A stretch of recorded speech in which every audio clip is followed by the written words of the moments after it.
పోరి కోసం నువ్వు ఇయ్యాలన్నా చస్తావు, రేపు అన్నా చస్తావు. సచ్చేదానికి ఇయ్యాలి చచ్చింది, రేపు చచ్చింది. సత్తామని ఫిక్స్ అయినావు కదా. మటన్ తినకుండా బారోలే. మీ మటన్ కోసం నేను చంపుతారా? మీ మటన్ కోసం నేను చంపుతారా?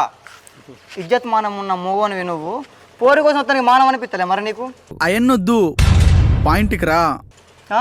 గింత పుట్టినప్పటి నుంచి నా కొడుకు పీకుతాడు పొడతాడు అని చెప్పి గింత గొడ్డు తయారేసారు నిన్ను. సిగ్గనిపిస్తలే పోరి కోసం చస్తా అంటే? అది కాకపోతే ఇంకొకటి, నువ్వు పోతే మీ అయ్యవకి ఇంకోటి దొరుకుతాడా చెప్పు. కొంచెం దిమాగ్ పెట్టి ఆలోచించు. చదువు చెప్పిన సార్లని కన్నా తల్లిదండ్రులను గౌరవం వేయకుంటే నువ్వు పుట్టేందుకు, ఈ జన్మేందుకు నీకు? గా చెర్లతో నీకు చావు. సత్య దానికి ఒక అర్థం ఉండాలి. అర్థం లేని చావు బతికేందుకు, సత్యేందుకు?